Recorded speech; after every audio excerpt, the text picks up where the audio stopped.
Welcome, ladies and gentlemen. This is the first in a series of events on academic freedom hosted by the Center for Law and Liberty at Columbia Law School. The series is very generously funded by the Mailman Foundation, and I'm very grateful to the foundation for their support. We're pleased to have as our first guest Professor Lawrence Summers, but he's popularly known as Larry Summers, who will speak on the interesting topic of academic freedom and anti-Semitism. My invitation to Professor Summers was to speak on any aspect of academic freedom, and he chose this subject, which I think is very suitable for these days. So my format today is going to be as follows. We first will have a talk and then a Q&A session.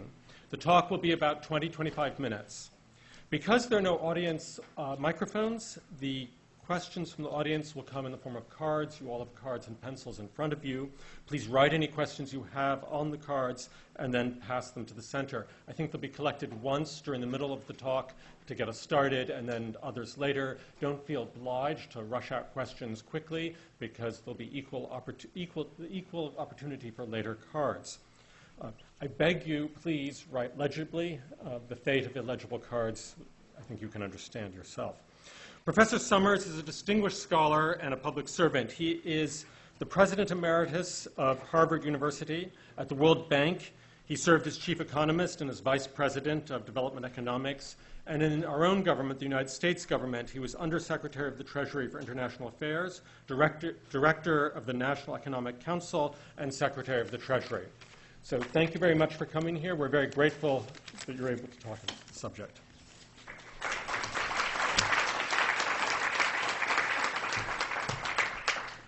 Thank you very much, Professor Hamburger. It is a real privilege to be here. I'm very glad to inaugurate this forum on academic freedom. Academic freedom is essential if universities are to succeed in their mission of creating and disseminating knowledge. Universities excel only when they are governed by the authority of ideas rather than the idea of authority. And more perhaps than any other moment in history, the work of universities, transmitting knowledge from one generation to the next and creating new knowledge, determines the future of nations. It speaks to the importance of universities in the life of nations that George Washington wanted to devote his farewell address to a proposal for creating an American national university.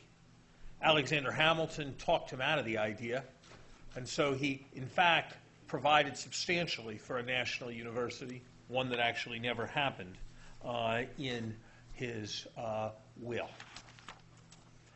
For this reason, I've always had an ambivalent reaction to the famous observation about academic politics, that the fights are so vicious because the stakes are so small. I thought that was attributable to Henry Kissinger, but someone helping me on this speech informed me that it was also attributable to Woodrow Wilson, who came substantially before, and before that to Columbia's own Wallace Sayre. In any event, no one who has lived in a university, and certainly no one who has presided over a university, can deny that much energy is dissipated over matters of little moment.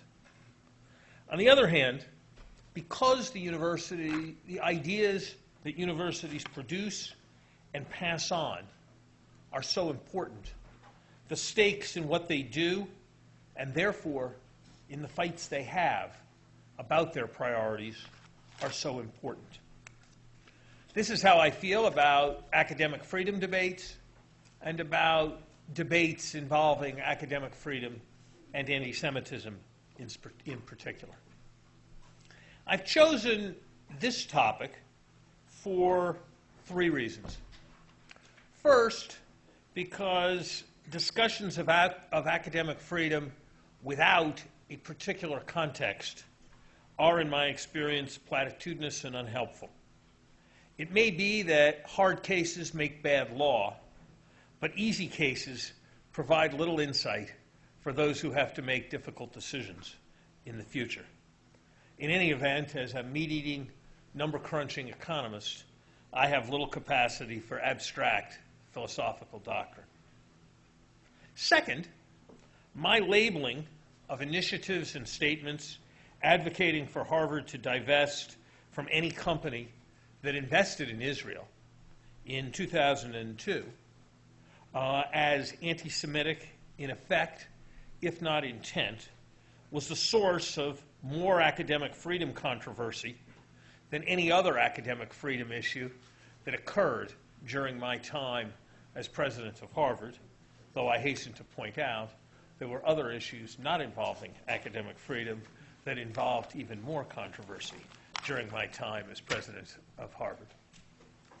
And third, I chose this topic because I believe that the general failure of American academic leaders to aggressively take on the challenge posed by the boycott, divest, sanction, BDS movement represents a consequential abdication of moral responsibility.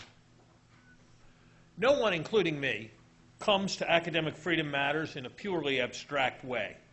So a few words about my background here. I am Jewish, identified but not seriously observant.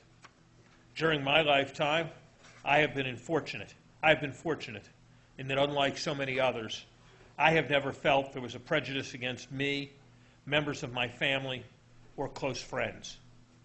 I support and feel affinity with the State of Israel. Yet, while such expertise as I may possess is in economics, not in international security, it has been my instinct that Israel has made consequential policy errors, particularly in regards to settlements. I have often wondered whether Israeli intransigence regarding settlements has made the achievement of peace with the Palestinians more difficult and has hurt Israeli security position. I'd like to do two things this afternoon. First, I'll explain why, looking back, I spoke out in the way I did against proposals for universities to divest from Israeli companies or companies transacting with Israel, and to comment on the debate that my remarks engendered. Second, I will offer some observations on the current range of controversies involving the BDS movement. In the fall of 2002, a petition was circulated that gained more than 500 signatures among faculty and students at Harvard and MIT. The petition called on universities to divest stocks in companies that did business in Israel as a protest against Israel's occupation of the Palestinian territories. At about the same time, a clamor for an academic boycott of Israel arose in Europe, and Israeli scholars were forced off the editorial boards of a number of journals.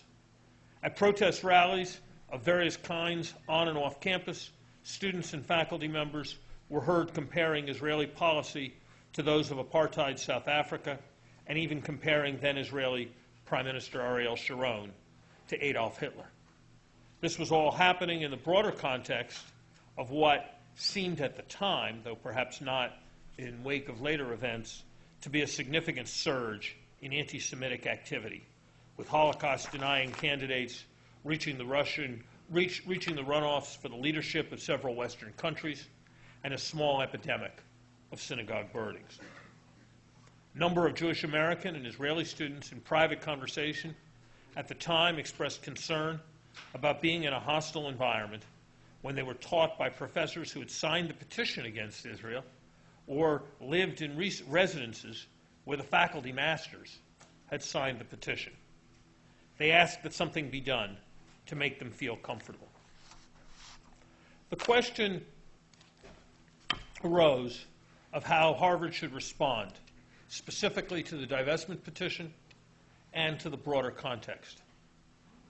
The advice I received and rejected was that the university should reiterate statements that it had made in the past about how it was inappropriate for universities to use their endowments as to tools of political pressure, and that I should ignore the broader issues around Israel.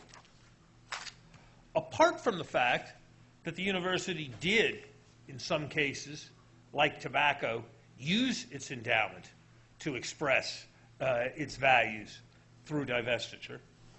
It seemed to me that to resist divestiture of Israel only on generic grounds was to implicitly accept that singling out of Israel for sanction was a morally reasonable position. I felt it was not, and agreed with your president, Lee Bollinger, who said somewhat later that the comparison of Israel with apartheid South Africa is grotesque and offensive. On the other hand, while I understood the students' concerns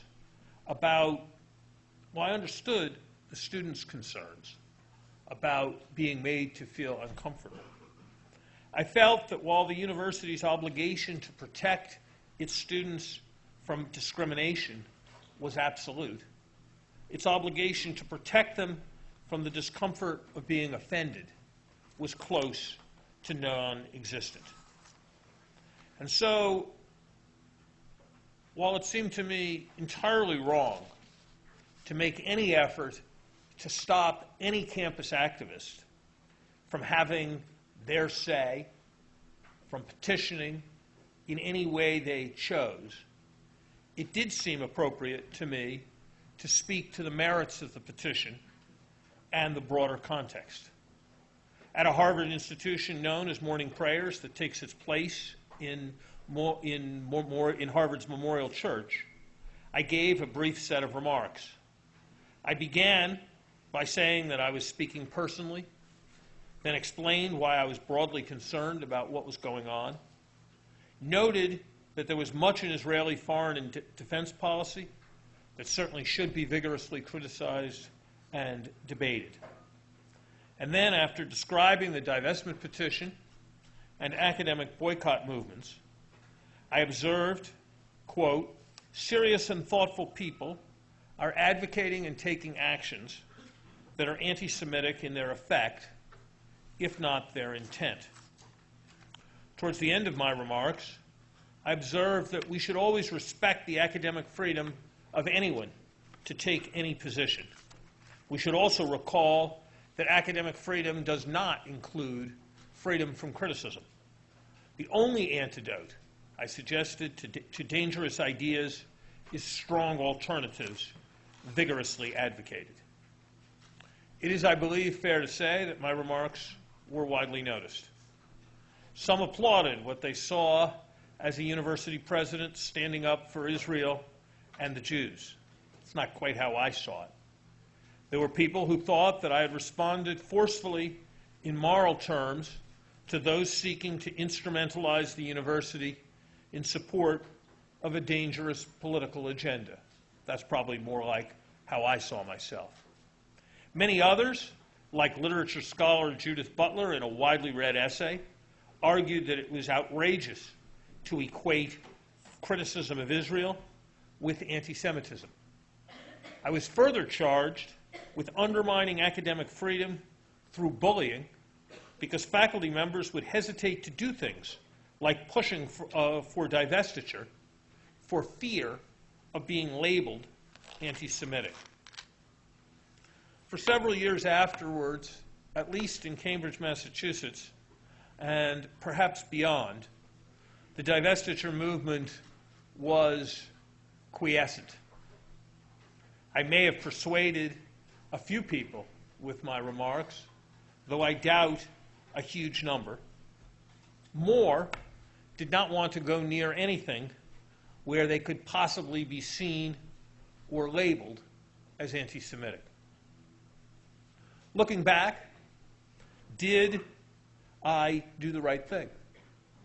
Reasonable people can disagree, and I hope some will in the question period.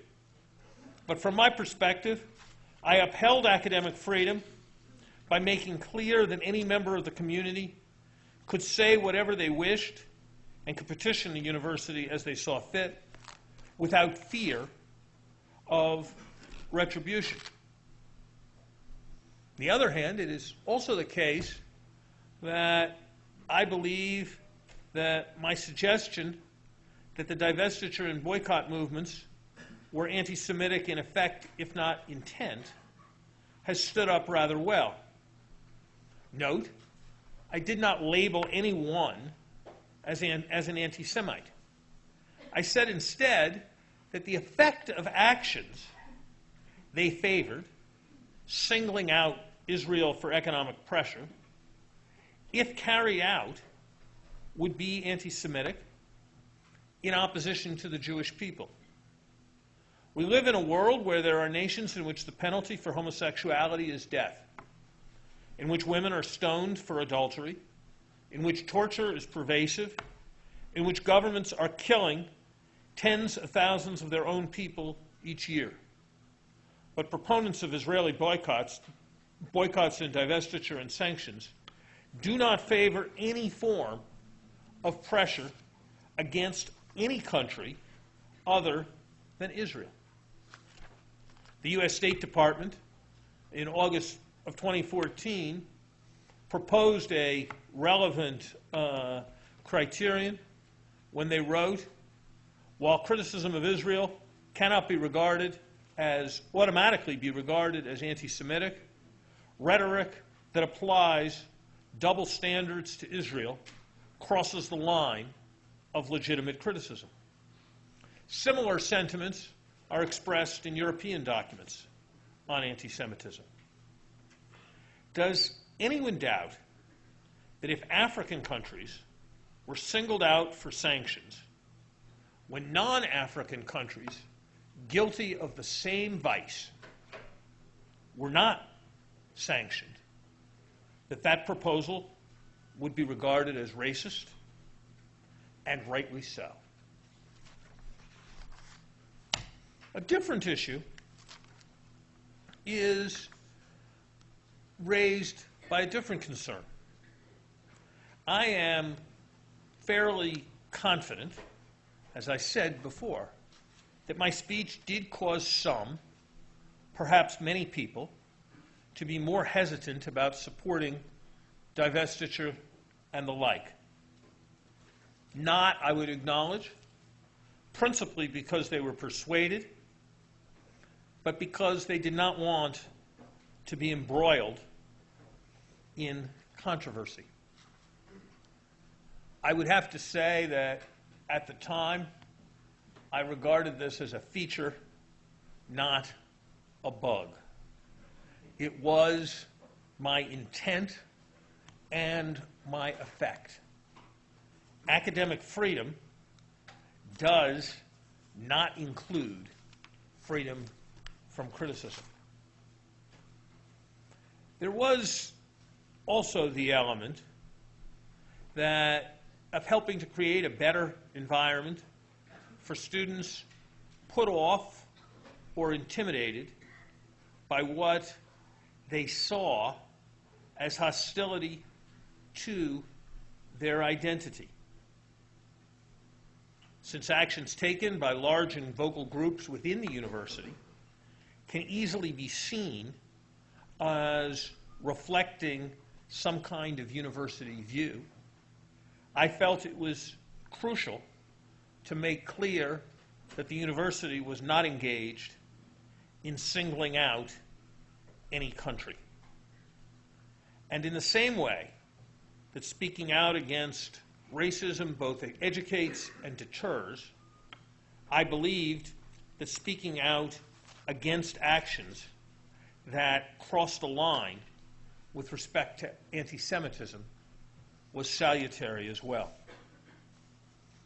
I've emphasized what I did to respond to those who pushed the university to take actions that I regarded as morally outrageous. In the context of a seminar on academic freedom, I would be remiss if I also did not emphasize steps that I rejected out of hand. Any form of speech code or ban on hate speech, in my view, is an attack on academic freedom.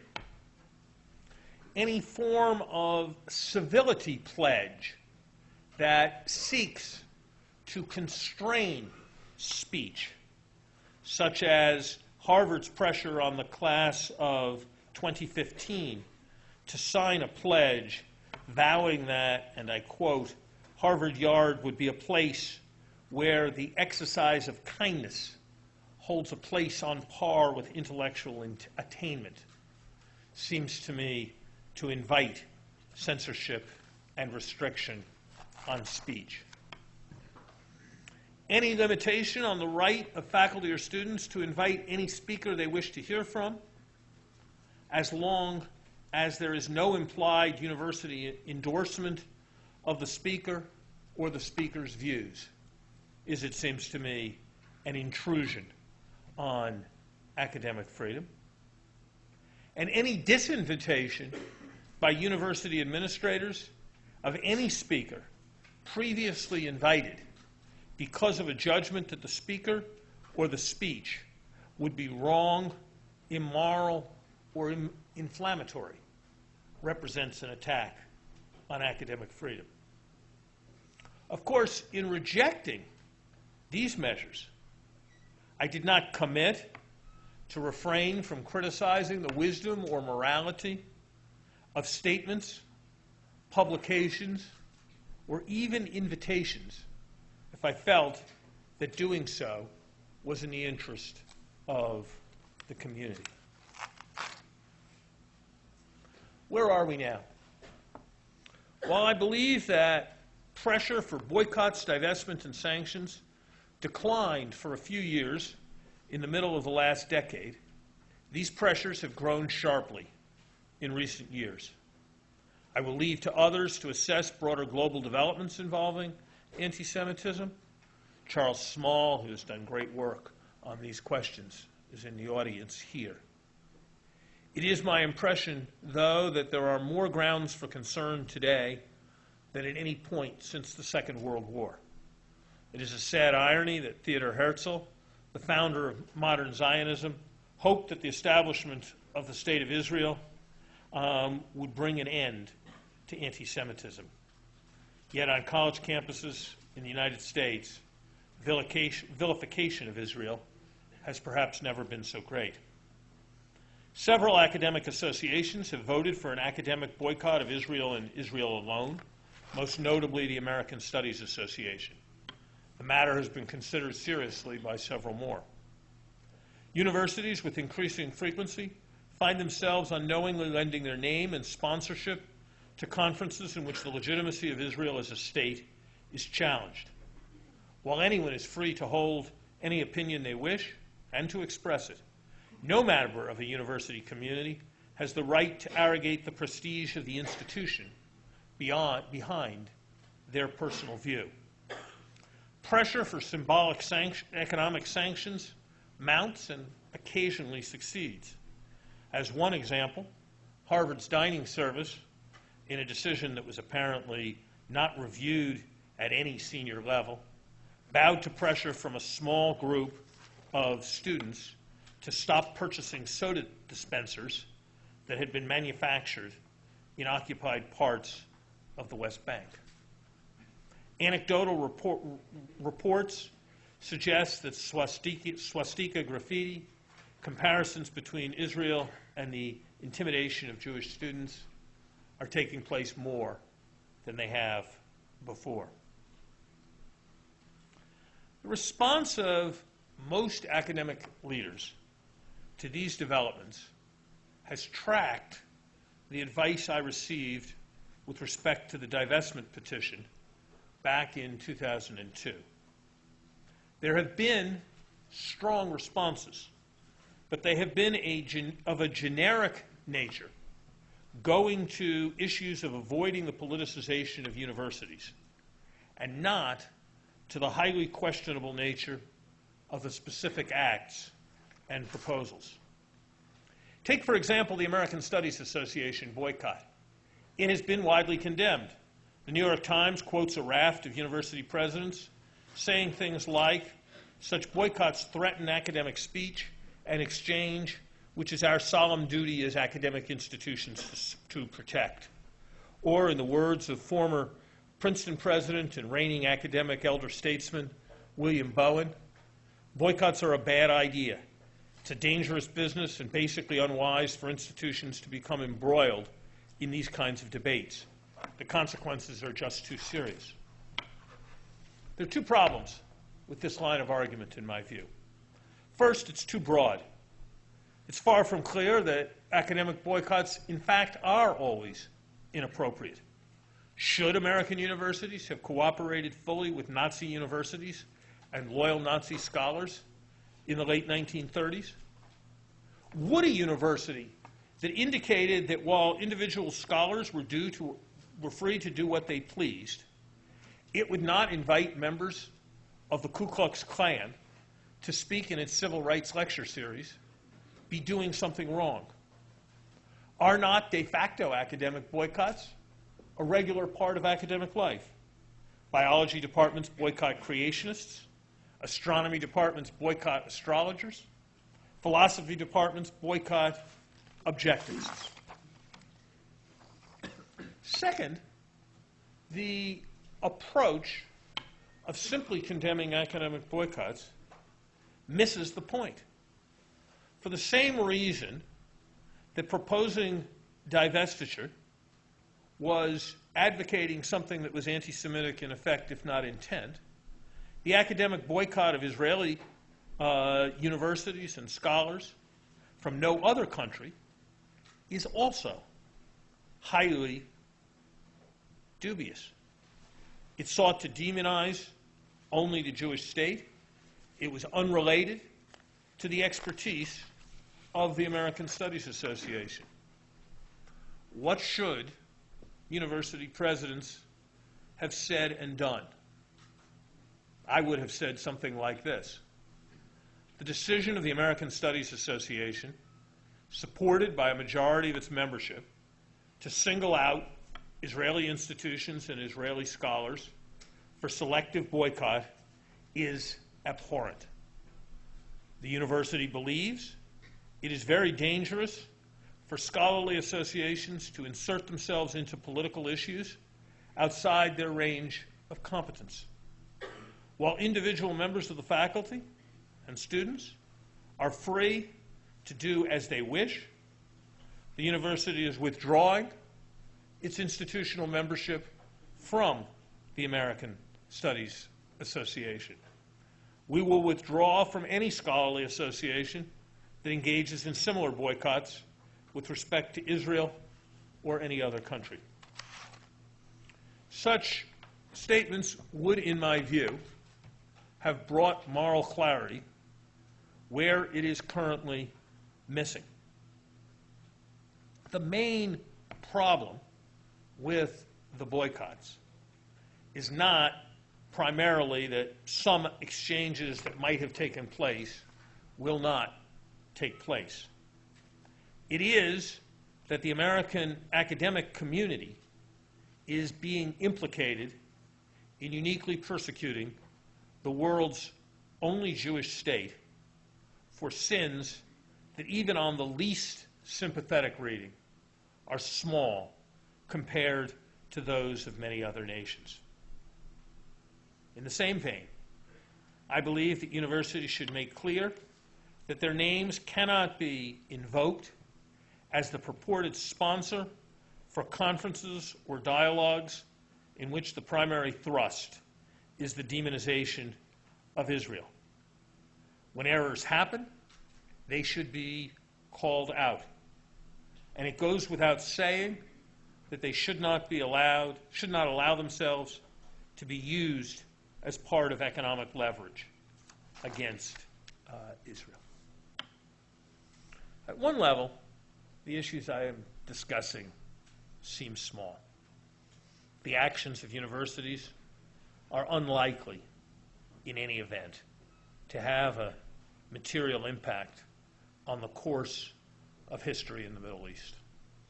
And at least to date, the actions that have been taken have been relatively minor in scope. So perhaps discretion is the better part of valor, and it can be argued, and apparently the arguments have persuaded most academic leaders, that it is best to avoid controversy by not speaking out on these issues. Appealing as it may be at any particular moment, I believe this approach, if maintained over time, represents a real threat to academic freedom. If zealous minorities, no matter how well-intentioned, are able to hijack the prestige and resources of the academy in pursuit of objectives that are parochial and bigoted, why should the broader society refrain from seeking to set the academy's agenda? The right to say, advocate, or propose anything, but it must always be protected.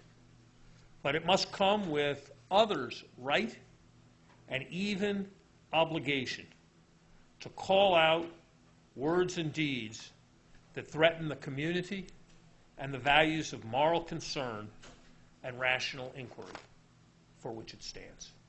Thank you very much.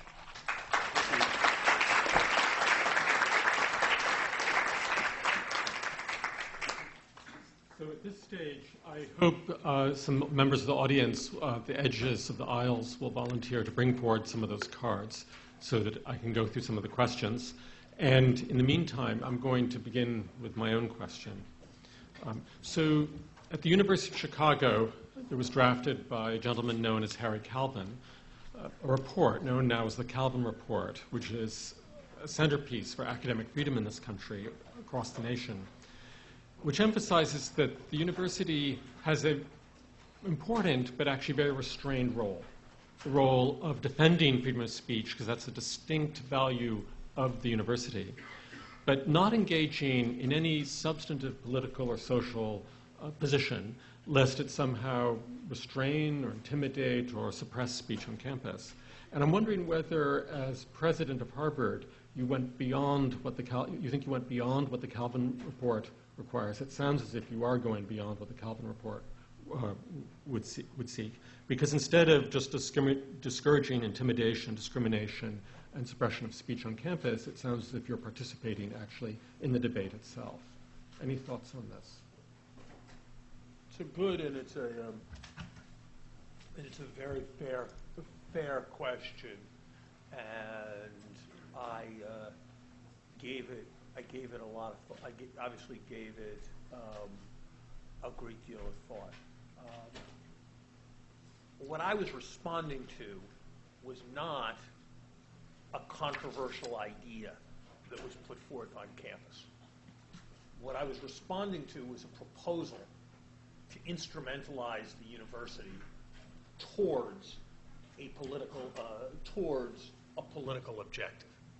And it seems to me that if people petition the university to pursue a particular agenda, they are entitled to a response from the leadership of the university in terms of the leadership's view of their proposal. And it seems to me that if the university itself is a member of an association, take the case of the American Studies Association, that pursues a political agenda, then it's appropriate for the university to engage with the question of what the political agenda is. And so I thought I was responding in an entirely appropriate way because people were not just trying to express opinions.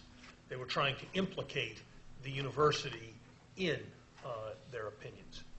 That'd be the first thing I'd say. Second thing I would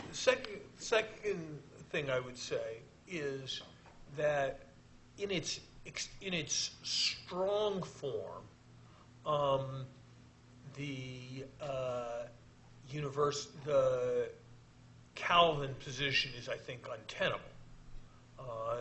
Is it okay for Columbia University to have a effectively combating global climate change project? Such a project presumes that global climate change is a problem. It's a matter of some political controversy, and is likely to involve research that advocates various policies and take such a position. And so Is it okay to have a civil liberties project at the Columbia Law School, or a free speech project, or a gay rights project at the Columbia Law School that's labeled the Columbia Gay Rights Project? Is it okay for a Columbia law professor to write an op-ed article taking a political position and identify herself as a Columbia law professor? So I think the absolutist Calvin position is untenable. I think it is appropriate, and I tried while serving as president of the university to be careful of things that seemed to me to cross that line. So, for example, there were a number of things that happened, or either proposed or that actually happened, where a group of Harvard faculty formed themselves together to call themselves the Harvard Commission on some public policy issue, and then to publish the report of the Harvard Commission.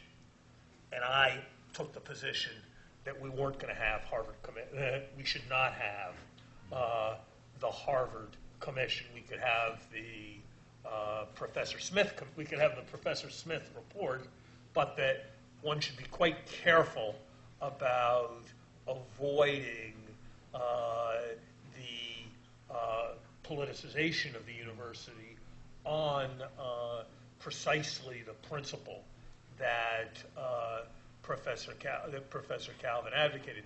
But it seemed to me that when people were involved in getting the university to take an act, that then it was certainly appropriate to comment on the act.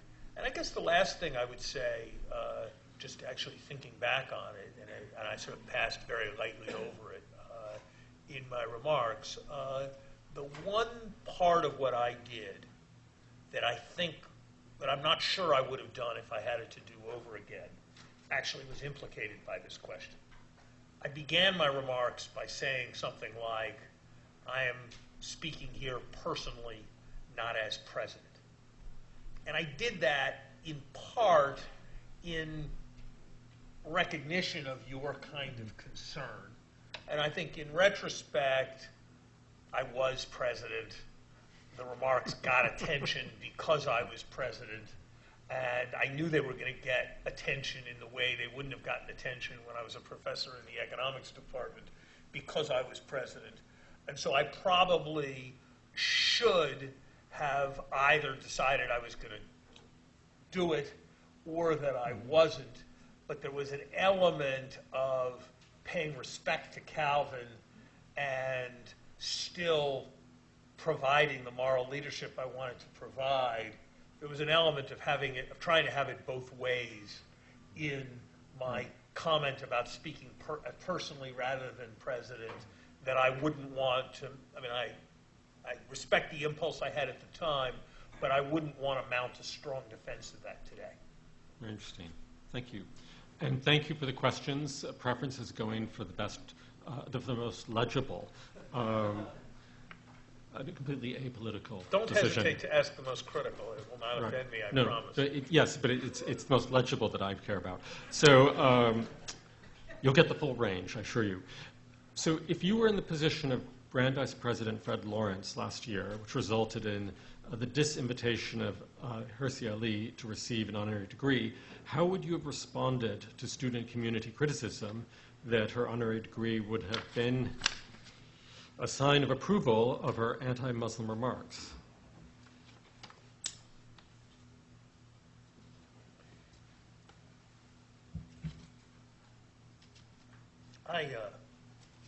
I confronted a case that had some of the same elements during my time as president of Harvard. A poet who had, among many other things, offered the judgment that all the Brooklyn Jews in Israel should be shot dead, and had offered a large number of judgments in that spirit. was invited to give a honorary lecture at Harvard. Now, there's a fine line between what's an honorary, there's inviting somebody to be the commencement speaker on one hand, which pretty clearly does convey approval. There's come give a talk in such and such a classroom, which conveys very little approval, and there's speak in the such and such name series. I would say the event that this represents is somewhere, and my invitation to it, I would say, is somewhere along that continuum. It conveys some measure of approval and respect, but is quite different from being the commencement speaker, but probably quite different from giving the economics department's 3 in the afternoon seminar.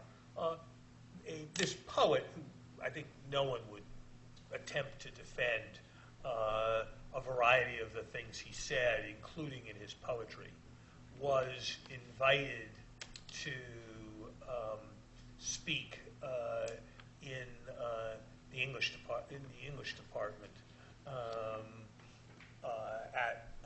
at Harvard, of which, somewhat awkwardly, my wife was a member, though she had no part in the invitation. A fair-sized storm arose. People asked my wife what Larry thought about the matter. I urged her that she could only have one response to that question, or we would have a lot of trouble.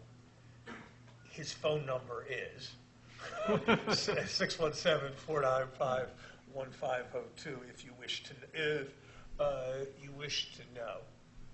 The chairman of the English department called the day before. The lecture was to actually take place. And I said, and asked what should be done. I said, what should be done is up to you. It's academic freedom, this is up to you. If you'd like my view of the situation, I'm happy to provide it. But it's up to you.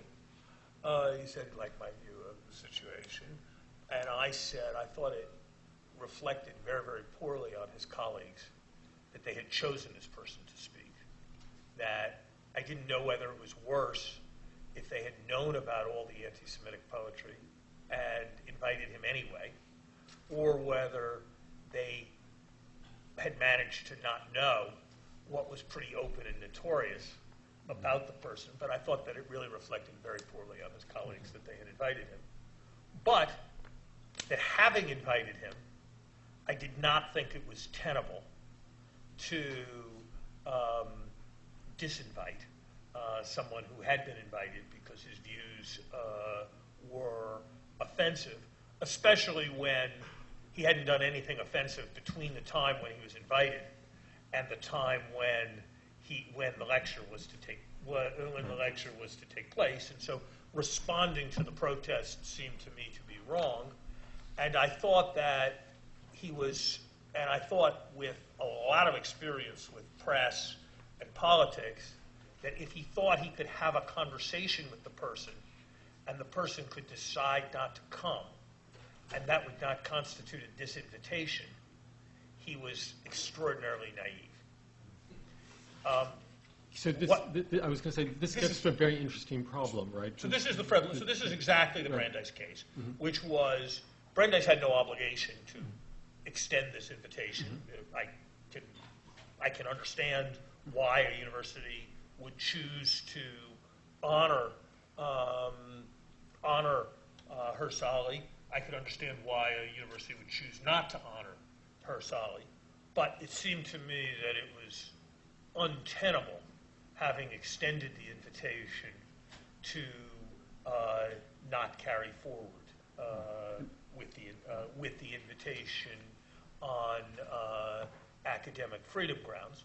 Although I want to emphasize that I don't think that a university that decides that commencement is a moment of happy celebration and that it's best for there not to be too much political controversy at a commencement, and therefore avoids having politically controversial commencement speakers, I think that is they are entirely within their rights. But I think once you go down the road of if enough people are unhappy about hearing something, then they don't have to hear it, I think that is a very, very slippery slope. Right. And all of this gets to a question we don't have time to discuss today, which is the great danger of universities sponsoring events, be it graduation or anything else, because the university is behind the speaker in some sense in lending credibility, and perhaps we should have no university sponsorship and just private invitations.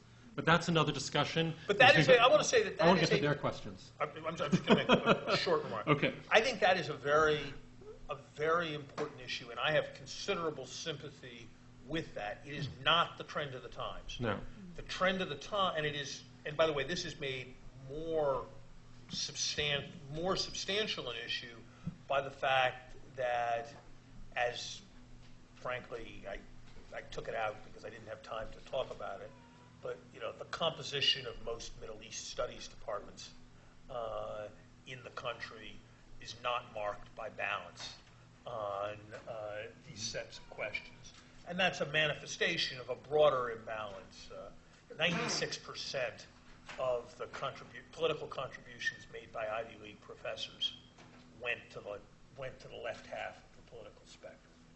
And so universities sponsoring, when the people who are making decisions about the sponsoring do not represent a balance, becomes more problematic. So I think that is a very difficult issue.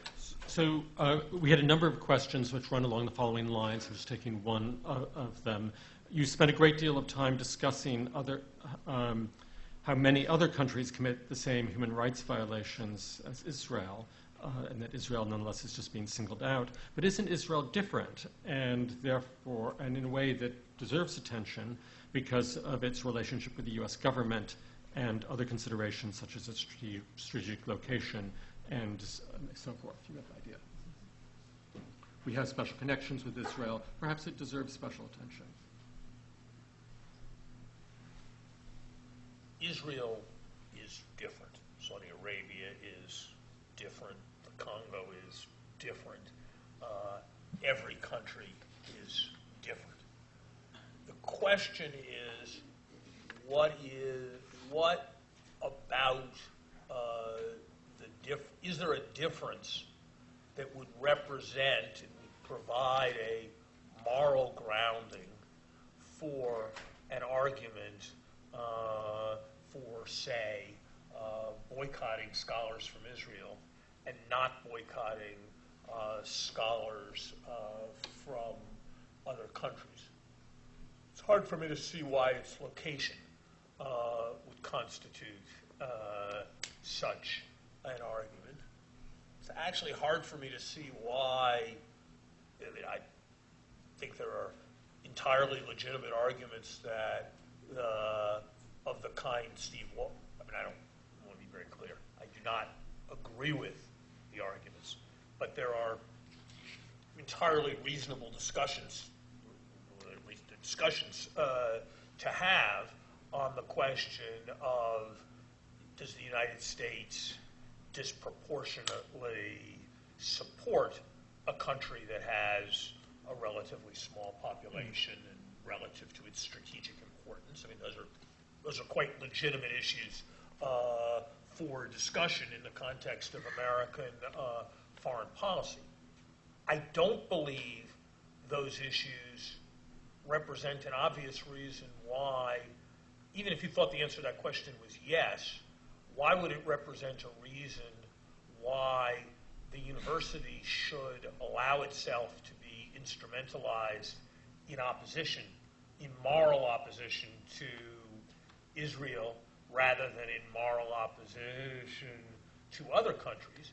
And if one, it seems to me, was to get involved in making comparisons, the very simple kinds of points having to do with the degree of respect for human rights, the the presence of democratic values, the extent of aggression or killing, if that's what one saw.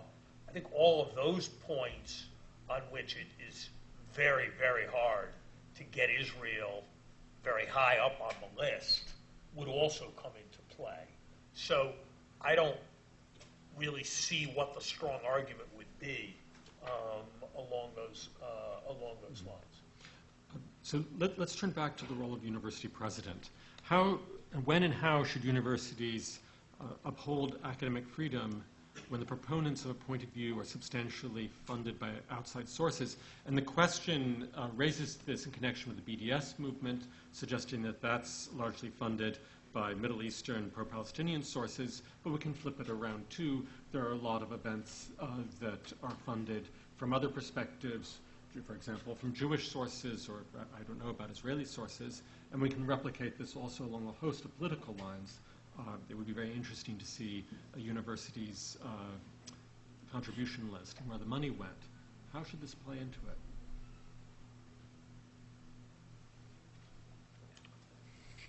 It's a very complicated subject, and there are a lot of relevant distinctions.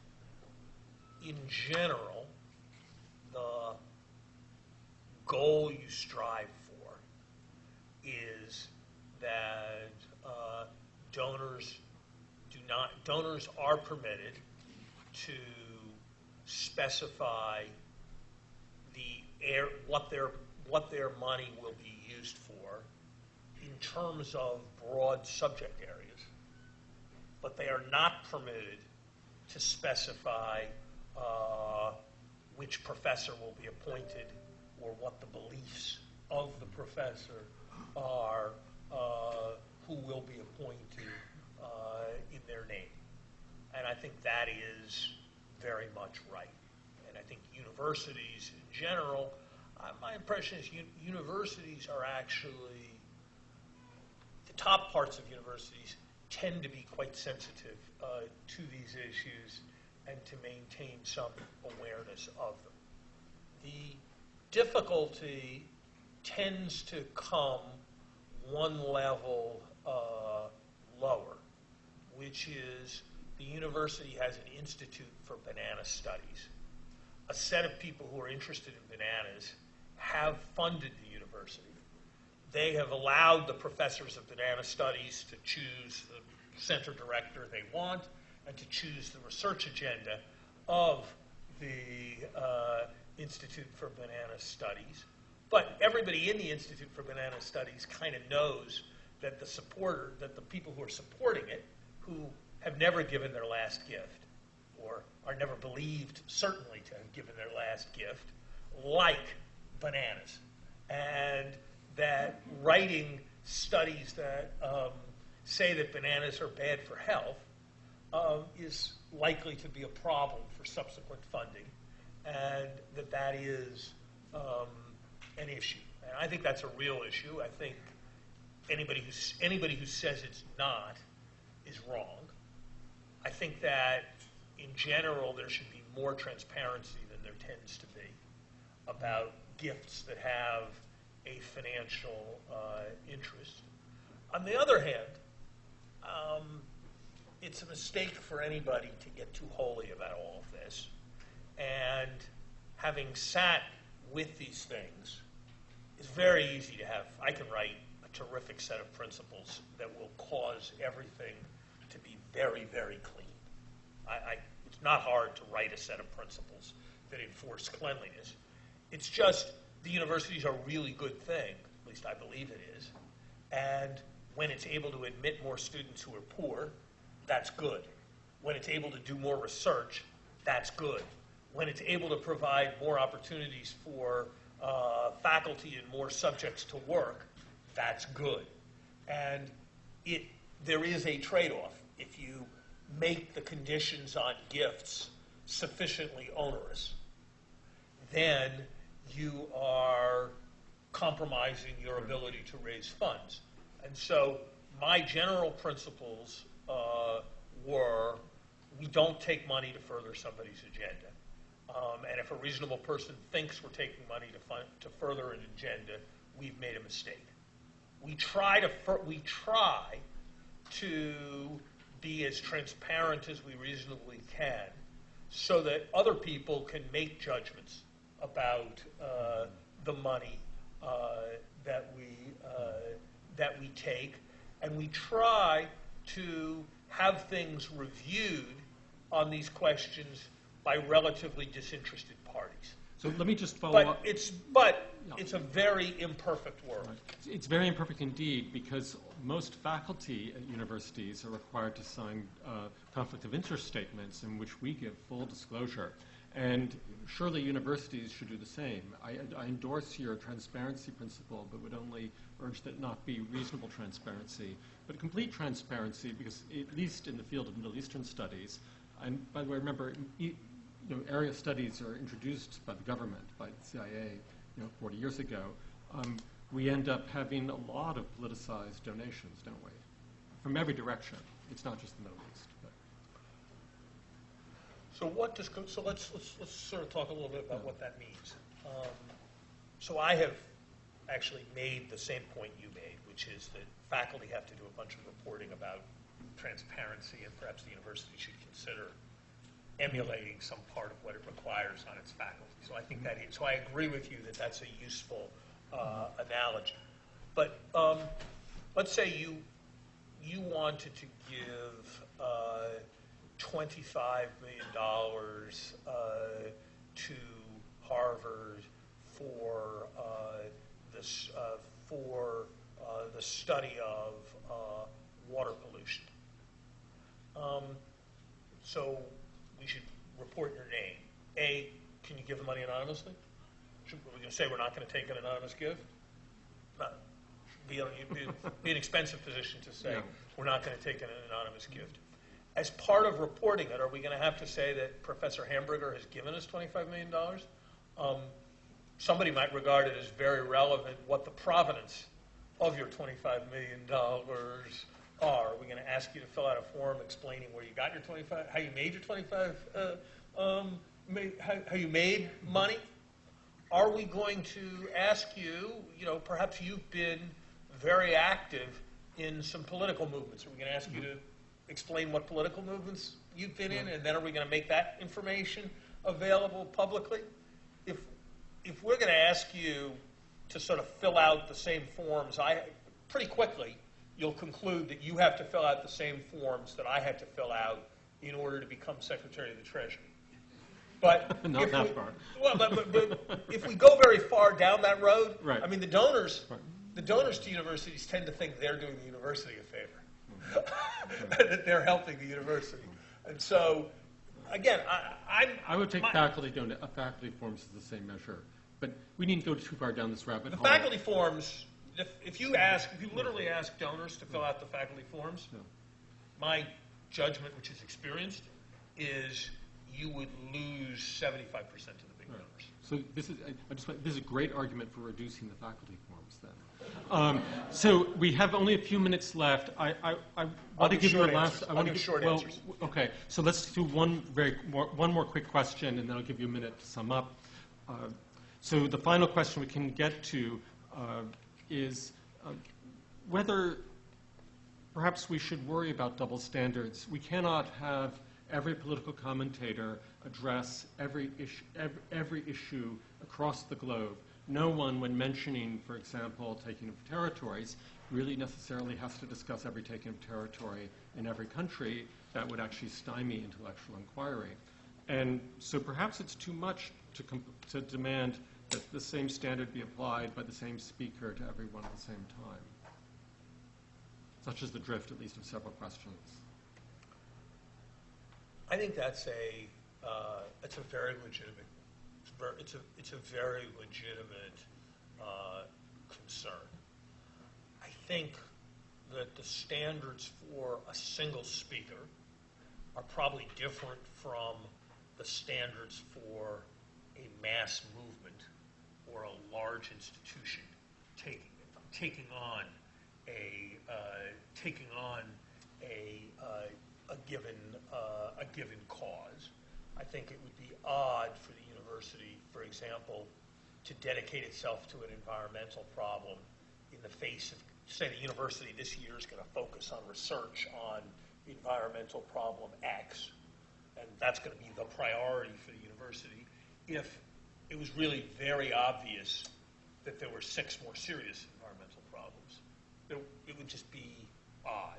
So I think that's the first thing to say. I think the second thing to say is that you do have to ask, how was the choice made?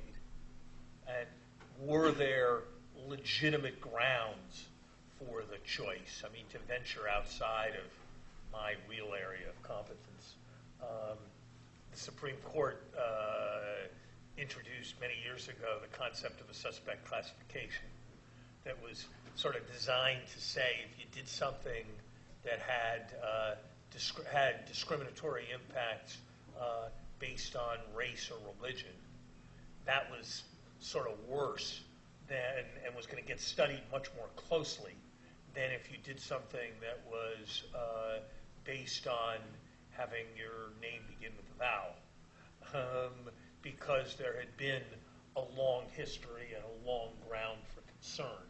And it seems to me that given the 3,000-year history of anti-Semitism, something like that comes up. But I think you're absolutely right that it would be a legitimate argument for somebody to say there's this good reason for singling out Israel that is compelling, and yes, there might be some other causes that are even more compelling, but that's not my cause. And I've got this good reason for singling out Israel. I guess I didn't think that argument had been made in a sufficiently convincing way that it seemed to me to be appropriate to speak as they did. But that would be how you would go about making an argument in contrast to mine. Okay. Thank you very much. Why not take one more minute to sum up, and then we'll call it quits. Let me thank you. Let me thank you all for coming. Let me say that I think these are I think all these issues around academic freedom are very, very difficult. Let me say as a general matter that I thought they were considerably simpler till I had responsibility for them. And as the moment when I had responsibility for them recedes a bit in memory, they're starting to seem a little simpler to me again. And so I would just urge everyone informing whatever their views are to think carefully and to understand that there are a variety of pressures. And as a general rule, I would suggest that if what you believe is that there's some absolute principle that doesn't involve any line drawing, you're probably wrong. And it probably at some level does, if you think about it right, involves some line drawing. And I would advise that you did what I did as I thought about coming here and as I thought about the remarks originally. Always ask, what are the best arguments against the position I'm taking? And if you think the position you're taking is so compelling that there are no reasonable arguments against it, then you probably need to think more before you go and express yourself. And that is particularly true with respect to academic freedom. I guess the last thing I would say is that because we only had a very limited amount of time and because it seemed to me at best to anchor my remarks in a specific case that I had involvement with that I didn't range very widely. I think the set of questions around intellectual diversity are immensely important for universities. You mentioned the disinvitation at Brandeis. I referred to the tendency in the Middle East Studies departments. I won't do a poll, but a certain amount of experience in higher education suggests to me that I'd be very surprised if there were 10 Republicans in this room. And that does mean that if the university is going to become near political things, it's very complicated. On the other hand, there is this sense that we have all this knowledge and we have all this capacity in universities, and we need to bring it to bear to help solve problems and make the world a better place.